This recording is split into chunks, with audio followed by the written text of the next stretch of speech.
Seigneur, nous nous tournons vers toi, nous inclinons nos cœurs devant ta présence. Seigneur, nous cherchons ta face, nous cherchons ton conseil. Nous cherchons, Seigneur, à toucher le bord de ton vêtement.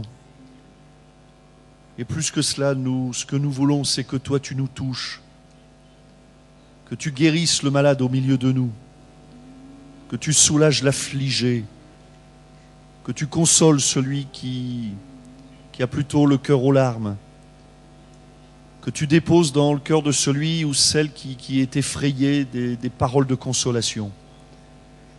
Seigneur, que tous dans ce lieu nous puissions dire avant la fin de cette soirée, tu es là, Seigneur, parce que tu m'as parlé.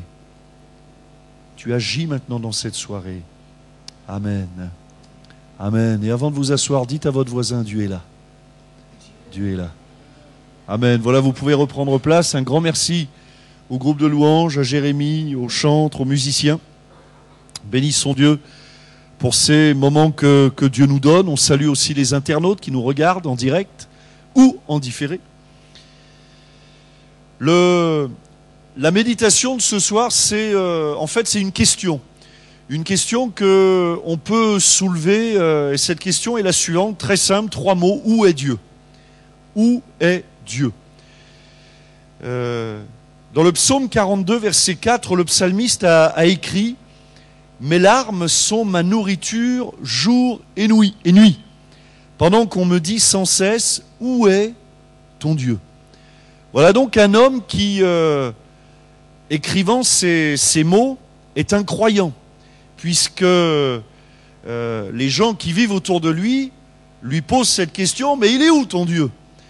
Et voilà donc quelqu'un qui passe visiblement par un temps de souffrance, de douleur, de déprime, d'épreuve, enfin bref, un temps difficile, un mauvais jour, tellement mauvais qu'il dit, voilà, mes larmes sont ma nourriture. C'est-à-dire, j'arrête pas de pleurer, ou plus exactement, j'ai le cœur aux larmes, j'arrive pas à m'en sortir, j'arrive plus à sourire, j'arrive plus à rire, il y a un fardeau, il y a quelque chose que... peut-être il vit dans l'incompréhension, peut-être même dans l'incertitude, dans la peur. Et donc il y a cette question qui résonne autour de lui, des gens qui le connaissent forcément et qui disent « Mais il est où ton Dieu ? Toi tu es croyant, il est où ton Dieu ?» Et on peut poser cette question de cette première façon-là, où est Dieu ? Puisque lorsqu'on regarde autour de nous, on voit de la souffrance, de la violence, des famines, des guerres, des crises. Encore une crise financière qui explose en ce moment en Grèce, qui vraisemblablement va... Moi, je ne suis pas un financier, je ne suis pas professionnel dans ce domaine, mais j'imagine qu'il y aura des répercussions dans tous les pays de l'Europe, en tout cas. En tout cas, on entend parler de crises, et pas que de crises financières, mais des crises matérielles, des crises psychologiques, des crises de couple, des crises de famille, des crises sociales, des crises dans tous les domaines. Et on pourrait se poser cette question, mais il est où votre Dieu ? Il est où Dieu ? Il est où ? Puisque Dieu est amour, Dieu est tout-puissant, Dieu est éternel, Dieu connaît tout. Nous, croyants, nous savons que Dieu est omniscient, il sait tout. Que Dieu est omniprésent, il est partout, et que Dieu est omnipotent, c'est-à-dire qu'il peut tout. Mais alors comment se fait-il ? Alors qu'il y ait tellement de souffrance, de violence, de famine. Alors c'est la première question qu'on pourrait se poser. Enfin, en tout cas, se poser cette question-là, de cette manière-là. Et peut-être au milieu de nous, quelqu'un se dit, au fond de son cœur, mais il est où Dieu ?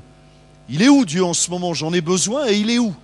Comment faire alors pour toucher Dieu ? Comment faire pour le rencontrer ? Et puis il y a aussi la même question, mais formulée, ou plutôt dans un autre contexte. On va lire dans 2 Rois, chapitre 2, verset 14. C'est Élisée qui prit le manteau qu'Élie avait laissé tomber. Et il en frappa les os, et dit, « Où est l'Éternel, le Dieu d'Élie ?» Vous voyez, c'est la même question. Hein. Lui aussi, il frappa les os qui se partagèrent ça et là, et Élisée passa, Amen. Voilà la même question, mais je remarque que ce n'est pas le même fond. C'est la même question, mais comment dire c'est pas la même formulation, même si ce sont les mêmes mots, ça signifie quand même pas la même chose. Voilà que Élisée pose cette question, où est l'Éternel, le Dieu d'Élie? Alors le contexte est le suivant. Élie, c'était un prophète de Dieu, c'était un homme de Dieu. Élie, c'était un homme qui avait accompli des miracles, ou plutôt, Dieu avait accompli des miracles au travers de la vie d'Élie. Et Élie va mourir, ou plutôt Élie va être emporté par le Seigneur. Et donc Élisée, qui est le disciple d'Élie, eh bien à un moment donné va se trouver quelques instants en tout cas comme perdu. Et c'est en voyant Élie disparaître qu'Élisée va poser cette question, mais où est l'Éternel, le Dieu d'Élie? Mais Élisée va poser cette question avec foi. Alors ce soir, on peut se poser la question de deux manières. La première manière, celle qu'on a lue tout à l'heure, les contemporains, là, les amis, ou en tout cas les contemporains du psalmiste, faut dire, il est où ton Dieu? D'un air moqueur, d'un air arrogant, et d'une manière incrédule finalement. Il est où votre Dieu? Et puis on sait que la personne qui en général nous dit ça suppose que Dieu n'existe pas. Ou si Dieu existe, eh bien Dieu ne peut pas. Dieu est limité, Dieu est paralysé, Dieu ne veut pas. Alors on peut poser la question ce soir de cette manière-là, mais vous n'avancerez pas. Vous repartirez de cette salle comme vous êtes venu. Mais vous vous dites aussi, ben oui, mais moi j'ai quand même un souci, c'est où est Dieu? Mais vous pouvez aussi poser cette question comme Élisée, avec foi. C'est-à-dire que Élisée, ce jour-là, il ne parlait pas à un homme, mais je crois qu'il interpellait le Seigneur directement. Et d'ailleurs, quand on interpelle Dieu, j'ai remarqué que Dieu répond toujours. Et ça n'a pas loupé. Dieu a répondu parce que Élisée a dit, mais il est où l'Éternel, le Dieu d'Élie?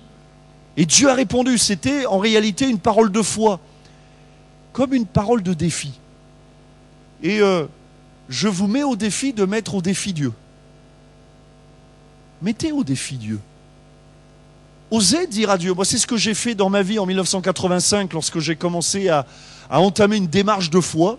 J'ai dit, moi, Dieu, je ne te connais pas, mais visiblement, tu as l'air capable de faire des tas de choses, et visiblement, tu es capable de changer ma vie. Alors Dieu, bah, si tu existes, agis dans ma vie, voyez. Alors, j'ai pas dit où est Dieu, mais ça voulait dire la même chose, mais comme un défi. Et ce jour-là, en 1985, c'est comme si j'avais lancé un défi à Dieu, en disant, ben voilà, Dieu, si tu existes, ben écoute, moi je suis prêt à t'écouter. Si tu existes, ben voilà, il y a une vie qui est devant toi, prête à être transformée, à être changée. Moi j'ai besoin. Si c'est vrai, ce Dieu-là, si tu es réel, si tu es vivant, si vraiment le Dieu dont me parlaient les gens là autour de moi, les croyants qui étaient autour de moi me parlaient avec la Bible et tout, me disaient, bah, si c'est vrai tout ça, si c'est vrai tout ce que la Bible, et à l'époque j'avais pas lu la Bible en entier, hein, j'en lisais quelques versets comme ça, un petit peu partout là, j'essayais de comprendre un petit peu, mais en gros je me disais, mais si c'est vrai tout ça, si c'est vrai que Jésus est venu pour moi, ben écoute Seigneur, enfin je l'appelais pas Seigneur, je l'appelais Dieu, parce que je le connaissais pas bien, je savais pas comment il fallait dire, oui. Et Dieu, moi, ben, je suis là, je suis disponible, change ma vie, et Dieu a changé mon cœur. Et ce jour-là, pour Élisée, ça a été la même chose. Où est l'Éternel, le Dieu d'Élie? Où es-tu, Seigneur? C'était aussi comme une prière, finalement. Il y a la question qui peut être arrogante. Où est ton Dieu? Mais il y a la question qui cache une prière. Tu es où, Seigneur, parce que j'ai besoin de toi? Et si vous posez cette question comme une prière ce soir avec foi ou comme un défi, je peux vous assurer que Dieu vous répondra. Où es-tu, Seigneur? Où es-tu? J'ai besoin de toi. J'ai besoin que tu diriges ma vie. Et donc, Élisée a pris le manteau d'Élie, le manteau du prophète, le manteau de l'homme de Dieu. Et la Bible nous dit qu'avec ce manteau, il a frappé les eaux. Il a frappé les eaux. Et les eaux se sont séparées en deux, comme la mer Rouge, quoi. Les eaux avec Moïse, comme la... Voilà. Et Dieu a agi. Ce n'est pas le manteau, il n'y avait pas de propriété particulière dans le manteau. Mais simplement, Dieu, ce jour-là, a répondu à Élisée en disant, voilà, je suis là. je suis là. J'aimerais vous dire que Dieu aussi veut nous parler, laisser dans notre cœur cette parole toute simple, que si nous avons besoin de Dieu, Dieu est là. Où est Dieu? Alors, la personne de Dieu dans l'histoire. Quand on regarde l'histoire de l'humanité, et évidemment de Dieu au travers de la Bible, comment est-ce qu'on pouvait toucher Dieu? Comment est-ce qu'on pouvait s'approcher de Dieu? Alors, il faut reconnaître que dans le jardin d'Éden, du temps d'Adam et Ève, je précise, avant la chute, avant le péché, eh bien, Adam et Ève avaient cette chance extraordinaire de parler face à face avec Dieu. Ils voyaient Dieu, ils lui parlaient, Dieu leur répondait, ils entendaient Dieu d'une manière audible, ils voyaient Dieu. Pourquoi? Parce qu'il n'y avait aucune séparation, puisqu'ils n'avaient pas péché. Ils n'avaient pas été souillés par la désobéissance, par le péché. Ils n'étaient pas, avant la chute, ça paraît incroyable, mais l'homme n'était pas pécheur. Ça paraît incroyable ce que je vous dis, hein. Parce que nous, on n'a pas connu cette époque-là. Alors ça, même, on a du mal même à imaginer cette période de l'histoire, mais c'est comme ça. Adam et Ève n'avaient pas péché, donc ils n'étaient pas touchés par le péché, ils n'étaient pas pécheurs par conséquent. Et donc ils avaient une relation avec Dieu, complète. Vous voyez? Pas de séparation, pas de trouble, pas de rien qui peut empêcher la voix de Dieu de se faire entendre, les yeux de voir Dieu parce qu'il est glorieux, etc. Et donc ils n'avaient aucun obstacle, voilà, cherchez le mot, aucun obstacle entre eux, entre Adam et Ève et Dieu. Aucun mur, aucune séparation, une relation évidente, simple, totale et complète. Maintenant, il y a eu la chute.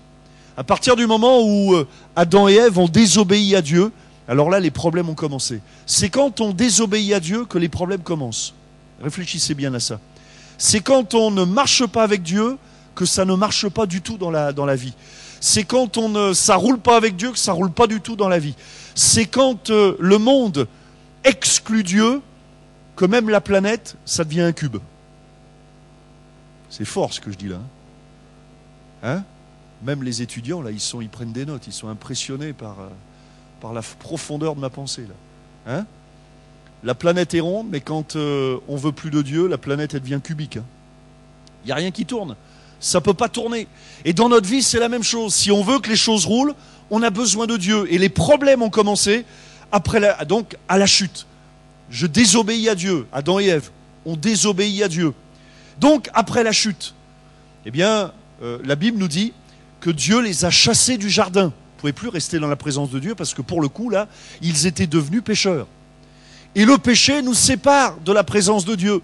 Ce sont vos péchés qui mettent une séparation entre vous et Dieu, nous dit la parole de Dieu. Donc, après la chute, quel a été le moyen de communication avec Dieu? Eh bien, Dieu en a suscité un, ça a été le tabernacle. Alors, le tabernacle, c'était une sorte de temple mobile, quoi. De temple mobile, où on pouvait invoquer Dieu, mais seul, une fois par an, le souverain sacrificateur, c'est-à-dire le prêtre chef, quoi. Le prêtre chef pouvait entrer dans le lieu saint, dans la présence de Dieu, une fois par an, après de nombreux sacrifices. Et c'était même pas sûr que le souverain sacrificateur ressorte de son entrevue avec Dieu vivant. C'était chaud, hein? Alors, à mon avis, aujourd'hui, tout le monde se bat pour être chef, mais à mon avis, là il se battait peut-être pas pour être chef. Hein, valait mieux être sous-chef, quoique même sous-chef, sous-chef. Alors. Au moins le 10e sur la liste pour avoir 10 ans de marge. Enfin, vous imaginez. Tout ça pour vous dire, alors pourquoi Dieu se montrait d'une manière redoutable? Eh bien, pour éduquer, si vous voulez, l'humanité dans le fait de la gravité du péché. C'est ça le message de Dieu. Pourquoi est-ce qu'il fallait tant de sacrifices? Pourquoi est-ce que c'était extrêmement compliqué? Pourquoi est-ce que c'était une fois par an? Pourquoi est-ce que c'était que le souverain sacrificateur? Pourquoi est-ce qu'il risquait sa vie?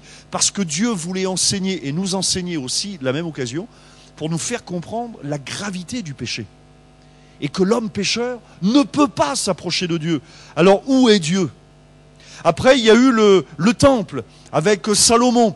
Et le temple, c'était la même chose qu'avec le tabernacle, sauf que c'était un temple, ce coup-ci pas mobile, mais immobile. Après, il y a eu Jésus. Jésus est venu. Et donc tout l'Ancien Testament couvre la période de l'histoire avant Jésus. Le Nouveau Testament commence avec les 4 évangiles. Les 4 évangiles nous racontent la vie de Jésus. Alors il y a eu Jésus. Et là, Jésus, qui est Jésus? Jésus, c'est Dieu incarné en homme. Né d'une vierge dans une étable. Ok. D'ailleurs, la fête de Noël, c'est ça. C'est nous célébrons, nous fêtons l'anniversaire de Jésus, parce que c'est la naissance de Jésus. Bon. Jésus est né, Dieu incarné en homme. Et à partir du moment où Jésus est venu, alors là, on est entré dans une autre phase de l'histoire du monde. C'est-à-dire que là, Dieu s'est rendu accessible à tous les hommes. Et tout le monde, et ça c'était étonnant, tout le monde pouvait s'approcher de Jésus. Alors je comprends que quelque part, les religieux juifs de l'époque, ils se sont quand même grattés les cheveux parce que ça allait à l'encontre de toute une éducation où Dieu était redoutable. Si tu t'approches de Dieu, qu'il n'y a pas le sacrifice qu'il faut, que ça a été mal fait, tu es consumé sur place, ça rigolait pas. Et voilà que Jésus vient. Et alors imaginez bien, ça donne aussi dans le contexte des religieux, vous savez, qui disaient, mais c'est pas, qu'est-ce qu'il fait Jésus? Il mange même avec les prostituées. Il est ami des publicains, ami des pécheurs. C'est pas normal. Mais c'est tout simplement la volonté que Dieu a de se laisser toucher par nous. Parce que si Dieu n'était pas venu incarné en homme, si Jésus n'était pas venu, on vivrait toujours sous le règne, si vous voulez, comme de la terreur, quoi. Qui va oser s'approcher de Dieu? C'est chaud, hein? Le gars, il lève son petit doigt, pouf, plus de main. Ah ben ouais. Non, mais c'était ça l'Ancien Testament, c'était... Et là, Jésus vient. Alors imaginez, là on rentre dans une autre histoire. C'est-à-dire que tout le monde pouvait s'approcher de Jésus. Même on pouvait toucher Jésus. On pouvait interpeller Jésus sans demander, sans avoir offert une brebis en sacrifice avant, sans avoir... Vous voyez ce que je veux dire? Il fallait pas, c'était pas la peine de mettre un costume particulier. Et la Bible nous raconte dans les évangiles, les gens s'approchaient de Jésus, même des lépreux. Voilà. Moi je comprends que les religieux juifs, ils comprenaient plus rien, hein, parce que même les lépreux, eux, ils ne voulaient pas se laisser toucher par les lépreux, parce que la Bible, c'est la Bible qui dit, la parole de Dieu dit qu'un lépreux, quand on se laisse toucher, enfin dans l'Ancien Testament, quiconque se faisait toucher par un lépreux devenait impur. Et Jésus, lui, il se laisse approcher par des lépreux. Et non seulement approcher, mais il touche des lépreux. Et là, c'est pas Jésus qui devient impur, c'est le lépreux qui est purifié. Et là, on rentre dans le message de l'Évangile. C'est-à-dire qu'au travers de Jésus, Dieu devient atteignable. C'est ça la bonne nouvelle de l'Évangile. C'est que je peux enfin toucher Dieu, comme je suis. Et Jésus lancera même cette invitation, venez à moi. Et même, Jésus va encore plus loin, il dit, venez à moi, vous tous qui êtes fatigués et chargés, et je vous donnerai du repos. Lorsque Jean-Baptiste a vu Jésus, il a dit, mais voici l'agneau de Dieu qui ôte le péché du monde. Et là, on est loin de l'image d'un Dieu redoutable, d'un Dieu vengeur, d'un Dieu qui où sa colère va nous tomber dessus. Quoique, la colère de Dieu est tombée quand même. Mais à la croix du Calvaire, sur Jésus. Et Jésus a pris la condamnation que nous méritions. C'est pour ça que tout le monde pouvait s'approcher de Jésus. Parce que le problème du péché a été réglé en Jésus. Ça va, tout le monde a suivi? C'est pour ça. Sinon, on ne pourrait pas s'approcher de Dieu. Mais c'est parce que Jésus est mort à la croix du Calvaire. Et puis après, alors vous allez me dire, oui, mais à cette époque-là, au moins, où est Dieu? Là où est Jésus. Là, on peut voir Jésus. Mais il y avait quand même un problème jusqu'à cette époque-là. C'est qu'ils étaient quand même très chanceux, ceux qui pouvaient parler à Jésus. L'humanité entière n'a pas pu toucher Jésus, hein. Je parle de Jésus quand il vivait sur terre. Ça va? Tout le monde ne pouvait pas le voir, parce que techniquement, c'était impossible. Humainement, c'était impossible. Jésus n'aurait même pas pu recevoir tous les êtres humains. Alors, où est Jésus? Et même à l'époque, certains auraient pu dire, il est où Jésus? Ah il est parti là-bas. Ah ouais, alors, il est parti au nord. Moi, je suis au sud. Alors maintenant, voilà. Où est Jésus? Oui, mais il fallait le voir. Alors vous allez me dire, ouais, mais ils sont chanceux. Ouais, mais ils étaient quand même pas beaucoup, les chanceux. Ils étaient quand même pas beaucoup, les chanceux. Où est Dieu? Alors ensuite, Jésus est mort à la croix du Calvaire. Il est ressuscité, béni soit Dieu, le 3e jour. Alléluia! Jésus est ressuscité. Et pendant 40 jours, Jésus est resté avec ses disciples pour les enseigner. Et 40 jours après la Pâque, c'est l'ascension. Le jeudi de l'ascension, c'est l'ascension de Jésus. Jésus qui cette fois s'en va. Et ensuite, après l'ascension, arrive la Pentecôte. C'est l'effusion du Saint-Esprit.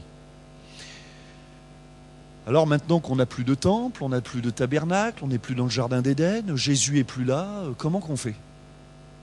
Où est Dieu? Où est Dieu?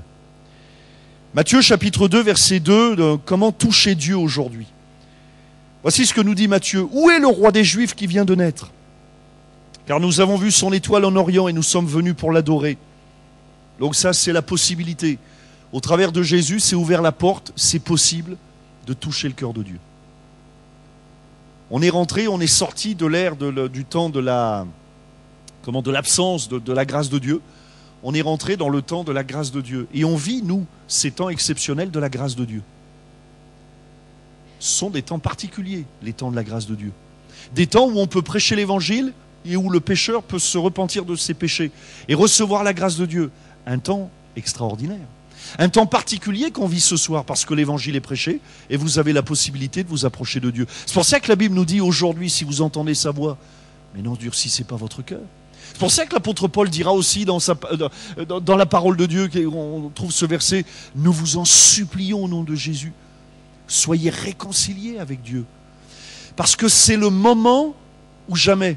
Ce temps, ça n'a pas toujours été comme ça. C'est comme ça depuis que Jésus est venu. Mais un jour, cette parenthèse aussi se terminera. C'est le temps de la grâce. Alors, où est Dieu? Ésaïe aussi a eu cette prière et a eu cette même question. Dans Ésaïe chapitre 63, verset 19. « Oh, si tu déchirais les cieux, et si tu descendais, les montagnes s'ébranleraient devant toi. » Ésaïe aussi a eu cette question comme Élisée, quoi. Mais où est Dieu? Pour qu'il écrive ça, Ésaïe, c'est qu'à un moment donné, il a vécu comme un moment de solitude, quoi. Il s'est dit, mais c'est bien beau, Seigneur, toi tu vis voilà, dans le ciel, mais si les cieux se déchiraient, si tu descendais, et bien au travers de Jésus, c'est ce qui s'est passé. D'ailleurs, le jour de la crucifixion de Jésus, l'évangile de Marc, les évangiles nous le précisent, le voile du temple s'est déchiré en deux, depuis le haut jusqu'en bas. La réalité, c'est que le voile s'est déchiré. Le voile, si vous voulez, qui séparait le lieu saint du lieu très saint, pour ceux qui connaissent la configuration du temple ou du tabernacle, ben, s'est déchiré. C'est-à-dire que je peux m'approcher de Dieu, parce que Jésus, par son sacrifice, a déchiré ce voile. Il n'y a plus de séparation. Où est Dieu? Luc chapitre 24, Jésus dira juste avant de partir, « Et voici, j'enverrai sur vous ce que mon Père a promis. Mais vous, restez dans la ville, jusqu'à ce que vous soyez revêtus de la puissance d'en haut. » Il les conduisit jusque vers Béthanie, et ayant levé les mains, il les bénit. Pendant qu'il les bénissait, il se sépara d'eux et fut enlevé au ciel. Et regardez la suite. Pour eux, après l'avoir adoré, ils retournèrent à Jérusalem avec une grande joie, et ils étaient continuellement dans le temple, louant et bénissant Dieu. Pourtant, ils auraient dû être tristes. Il est où, Jésus? Alors vous allez me dire, ben oui, mais alors il est où du coup là? Il est où, Jésus? Eh bien eux, ils sont repartis dans le temple en louant et bénissant Dieu parce que finalement, Jésus était enfin dans leur cœur.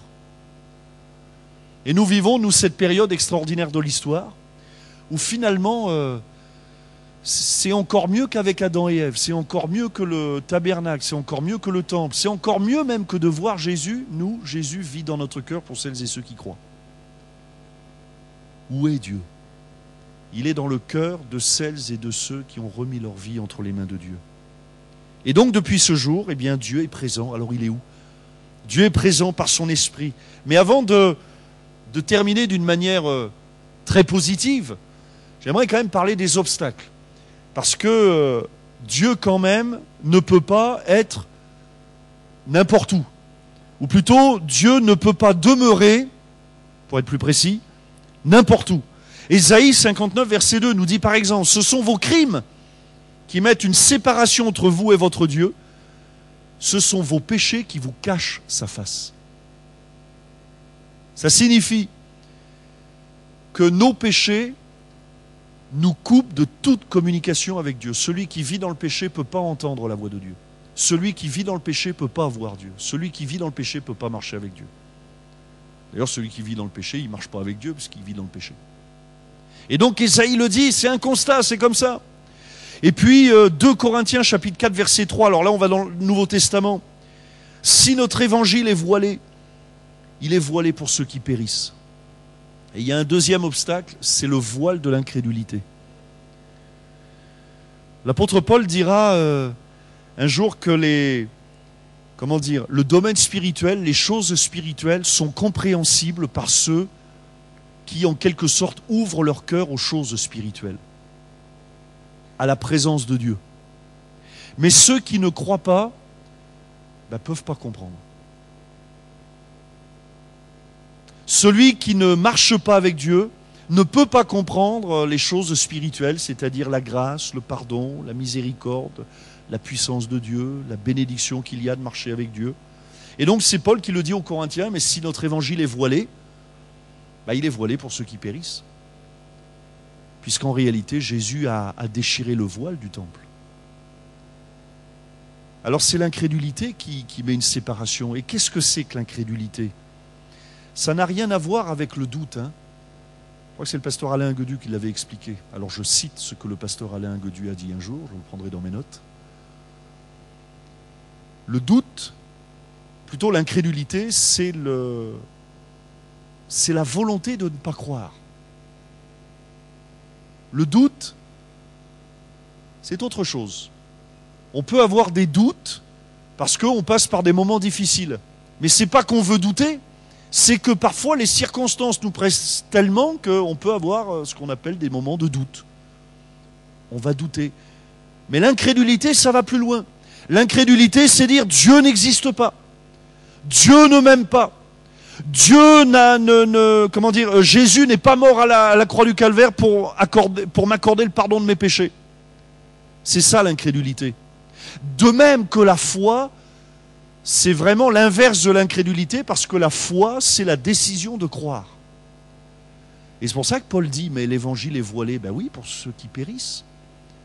Pour les incrédules de ce siècle, dont le Dieu de ce siècle les a aveuglés. Ils sont aveuglés, ceux qui ne croient pas. Ceux qui décident de ne pas croire. Mais vous, ce soir, vous pouvez décider de croire. Alors, où est Dieu ? Et je termine avec 4 versets qui répondent précisément à la question. Psaume 34, verset 19. Où est Dieu ? L'Éternel est près de ceux qui ont le cœur brisé. Et il sauve ceux qui ont l'esprit dans l'abattement. Voilà où est Dieu. Dieu est près de ceux qui se tournent vers lui, de ceux qui sont brisés dans la vie ou par la vie, de ceux qui sont peut-être arrêtés à un moment donné, mais qui s'arrêtent sur la personne de Dieu, bien Dieu s'arrête. Oui, j'aime beaucoup cette expression, il est près, il est proche, il y a une proximité, il est près de ceux qui ont le cœur brisé. Le psaume 85, verset 10, oui, son salut est près de ceux qui le craignent, afin que la gloire habite dans notre pays. Alors il est où Dieu ? Il est là où il y a la foi, là où il y a la crainte de Dieu, la crainte de sa personne, mais une crainte qui honore. Vous voyez, c'est pas une crainte qui paralyse, c'est pas la peur, c'est pas le père Fouettard. Vous connaissez pas ça ici dans la région ? Le père Fouettard. Vous ici, c'est le Père Noël. Mais en Lorraine, nous, avant qu'il y ait le Saint-Nicolas, il y a le père Fouettard qui passe dans les rues. Eh ouais, vous ne l'avez pas, vous avez que le Père Noël, vous êtes heureux. Mais allez un petit peu en Alsace-Lorraine, je vous le dis, avant d'avoir Saint-Nicolas qui donne les bonbons, vous avez le Père Fouettard qui il donne des bonbons aussi aujourd'hui. Il est sympa le Père Fouettard. Mais Dieu, c'est pas le Père Fouettard, remarquez bien que Dieu, c'est pas le Père Noël non plus. C'est-à-dire que Dieu donne pas n'importe quoi. Oh, qu'est-ce qu'il a dit là ? Eh ben ouais, moi je préfère remettre ma vie entre les mains de Dieu qu'entre les mains du Père Noël.